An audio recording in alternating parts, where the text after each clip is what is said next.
Hello बच्चों।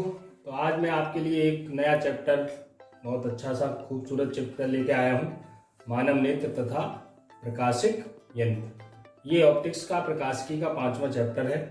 तो पहले हमारे 4 चैप्टर पूरे हो चुके हैं। जो विद्यार्थी किसी कारणवश नहीं देख पाए वो प्ले लिस्ट में जाकर, ये अपने यूट्यूब पर प्ले लिस्ट में जाकर सारे आपको चैप्टर मिल जाएंगे, नोट्स मिल जाएंगे।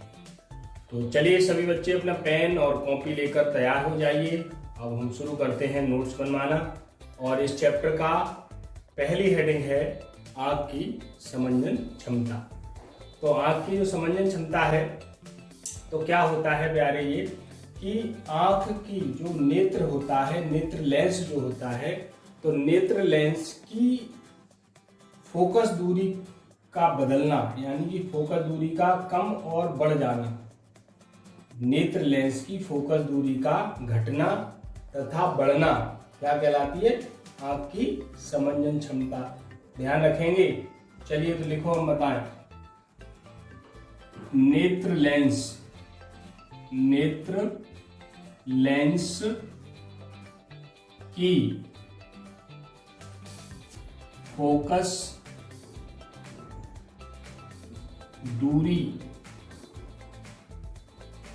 का बढ़ना, दूरी का घटना, बढ़ना व घटना आँख की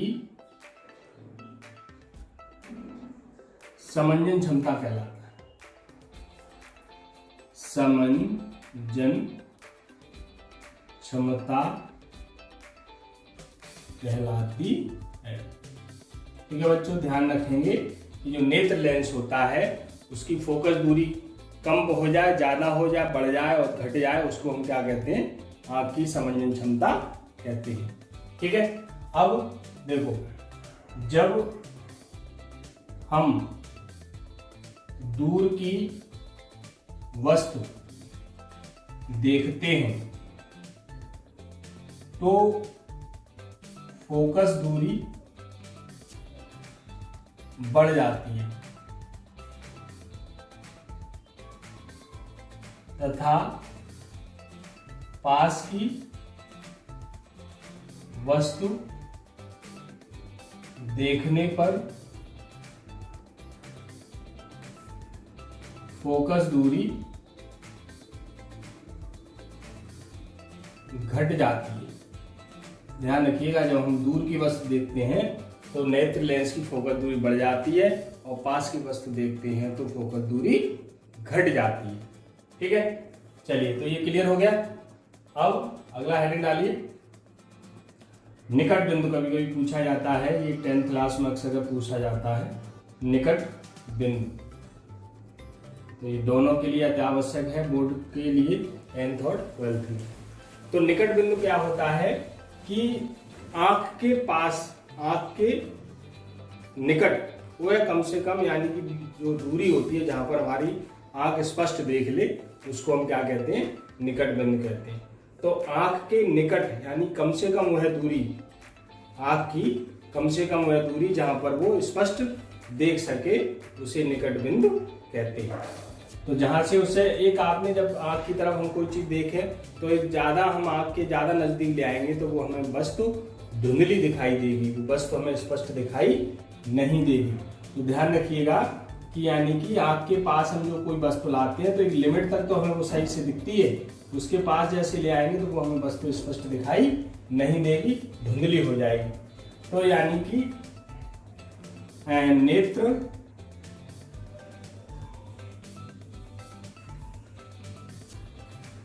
के निकट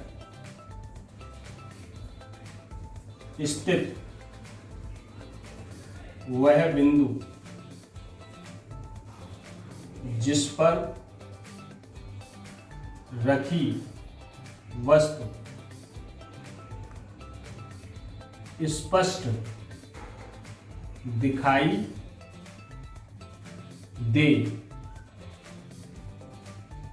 नेत्र के निकट स्थित वह बिंदु जिस पर रखी वस्तु स्पष्ट दिखाई दे, निकट बिंदु कहलाता है। निकट बिंदु कहलाता है। ठीक है।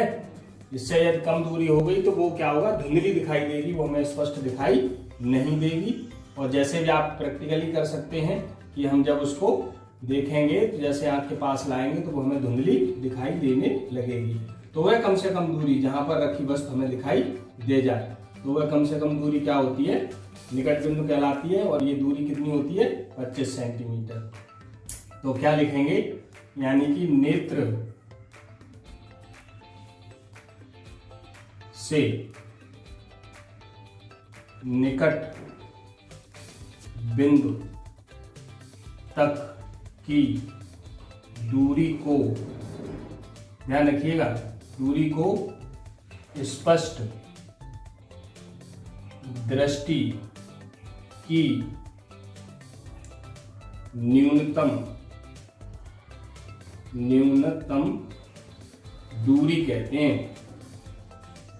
ठीक है बच्चों, यानी कि नेत्र से जहां तक वो दिखाई देती है, उस नेत्र से उसके बीच की दूरी क्या कहलाती है, स्पष्ट दृष्टि की न्यूनतम दूरी। कभी अलग से पूछी जाए ना स्पष्ट दृष्टि की न्यूनतम दूरी क्या होती है, तो आप बता सकते हो नेत्र से निकट बिंदु तक की दूरी को स्पष्ट दृष्टि की न्यूनतम दूरी कहते हैं।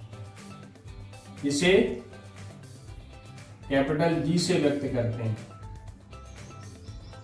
कैपिटल जी से व्यक्त करते हैं।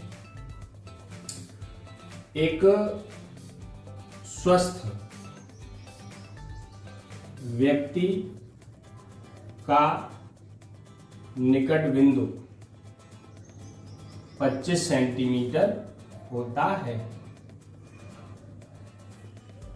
अर्थात d = 25 सेंटीमीटर। ये d स्पष्ट दृष्टि की न्यूनतम दूरी होती है जिस पर हमें रखी वस्तु स्पष्ट दिखाई दे जाए। तो ध्यान रखिएगा, नेत्र से या नेत्र लेंस से निकट बिंदु तक की दूरी को हम स्पष्ट दृष्टि की न्यूनतम दूरी कहते हैं, जिसको कभी अलग से पूछा जाता है कि निकट स्पष्ट दृष्टि क्या होती है। तो ध्यान रखिए, नेत्र से निकट बिंदु तक की दूरी को हम स्पष्ट दृष्टि की न्यूनतम दूरी d कहते हैं। ओके, इसका मान 25 सेंटीमीटर होता है। ध्यान रखिएगा, आंख से यदि 25 सेंटीमीटर से कम दूरी हो गई तो वो हमें धुंधली वस्तु दिखाई देने लगी। स्वस्थ आंख हो, साफ, मतलब जो व्यक्ति की में कोई प्रॉब्लम ना हो, दोष ना हो, उसे 25 सेंटीमीटर पर वो निकट बिंदु कहलाता है, यानी जिससे कम दूरी पर उसे दिखाई स्पष्ट दिखाई नहीं देगी, वो निकट बिंदु होता है। अगला है आपका दूर बिंदु। दूर बिंदु या आपका दूरस्थ बिंदु। ठीक है बच्चों, अब हमारी आंख पास का तो ये पता लग गया कि कम से कम जो है वो 25 सेंटीमीटर से कम दूरी हमें स्पष्ट दिखाई नहीं देगी। ये बात इससे कंफर्म हो गई कि ये जो आंख होती है वो कम से कम 25 सेंटीमीटर तक देख सकती है, स्पष्ट देख सकती है। यदि 25 सेंटीमीटर से कम हो गई तो वो वस्तु हमें स्पष्ट दिखाई नहीं देगी। ठीक है, इससे ये बात क्लियर हो गई। अब बात आती है कि ज्यादा से ज्यादा कितनी दूर हो, कम से कम 25 सेंटीमीटर और ज्यादा से ज्यादा कितनी दूरी हो, तो आंख से वो अधिकतम दूरी पर स्थित बिंदु जिस पर रखी वस्तु स्पष्ट दिखाई देती है। तो इसकी परिभाषा क्या होगी, डेफिनेशन क्या होगी कि नेत्र से अधिकतम दूरी पर, यहां क्या था, निकट या न्यूनतम दूरी पर स्थित वह बिंदु जिस पर रखी वस्तु स्पष्ट दिखाई दे। ये क्या था, वह निकट बिंदु, वह निकट, नेत्र के निकट स्थित वह बिंदु, और नेत्र से अधिकतम दूरी पर स्थित वह बिंदु। ये दूरस्थ बिंदु है, तो वो अधिकतम ज्यादा से ज्यादा दूरी नेत्र से जिस पर रखी वस्तु हमें स्पष्ट दिखाई दे, वो क्या कहलाता है, दूरस्थ बिंदु कहलाता है। नेत्र से अधिकतम दूरी पर स्थित वह बिंदु जिस पर रखी वस्तु हमें दूर, यानी ज्यादा ज्यादा कहाँ दूर, अधिक से दूरी रखी हो तो वहां पर हमें स्पष्ट दिखाई दे, वो क्या होता है, स्पष्ट दृष्टि दूरस्थ बिंदु होता है। ठीक है, स्वस्थ मनुष्य के लिए एक स्वस्थ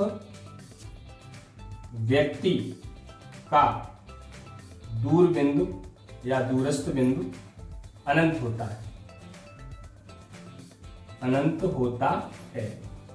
ध्यान रखिएगा, हमारी आंख जो है वो अनंत तक देख सकती है, और अनंत देखती है तो उसमें आंख क्या होती है, रिलैक्स होती है एकदम।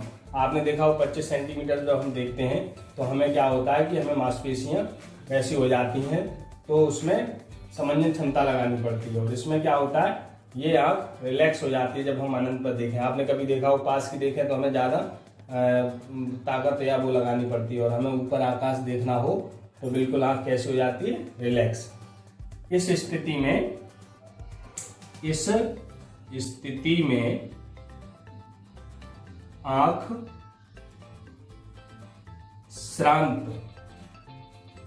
अवस्था में होती है, रिलैक्स एकदम बढ़िया, कोई दिक्कत नहीं। यहाँ दिक्कत होगी आपको, लेकिन जब हम आप कभी देखा हो आपने, आप आकाश देखेंगे, चंदा मामा देखेंगे तो आंख हमारी एकदम रिलैक्स हो जाती है। और हम पास की बहुत नजदीक वस्तु देखेंगे तो हमें क्या होगा, तकलीफ होती है, दिक्कत होती है। तो इसको हम क्या कहते हैं, श्रांत अवस्था कहते हैं, रिलैक्स होता है।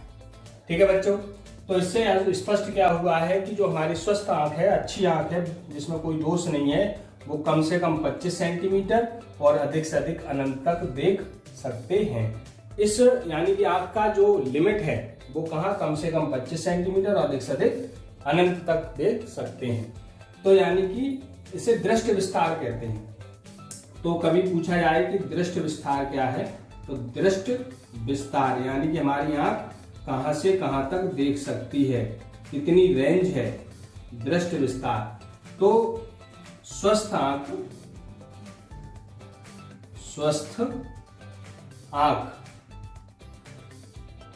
का दृष्टि विस्तार कहां से कहां तक, दृष्टि विस्तार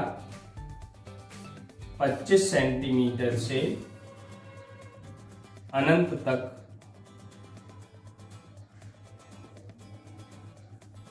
देख सकती है।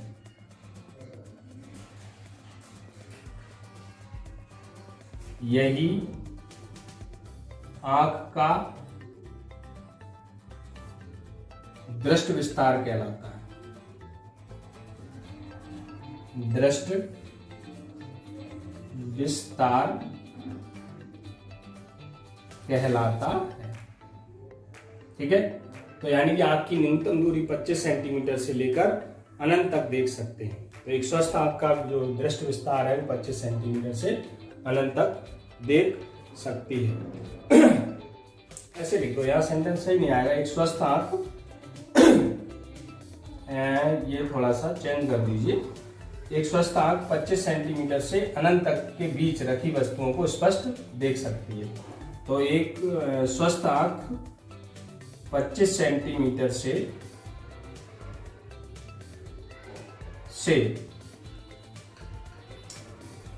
अनंत तक के बीच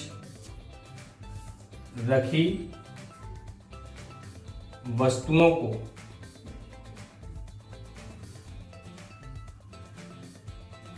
को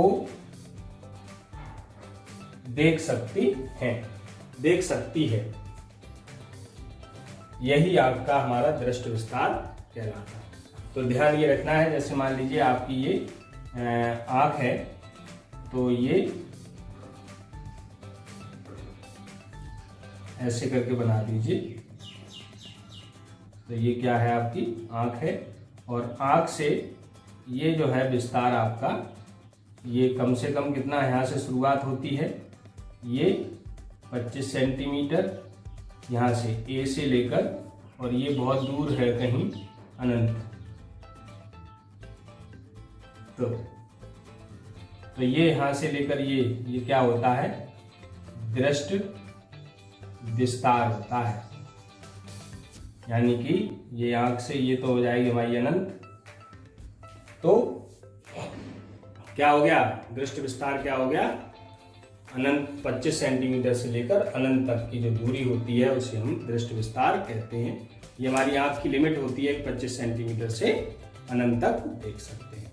ठीक है बच्चों, आप इसे नोट कर लीजिए। आपकी समंजन क्षमता, निकट बिंदु और दूर बिंदु और दृष्टि विस्तार। ठीक है बच्चों, तो इसे कॉपी करके आप जो है इसे नोट्स बना सकते हैं। ओके, नोट कर लो।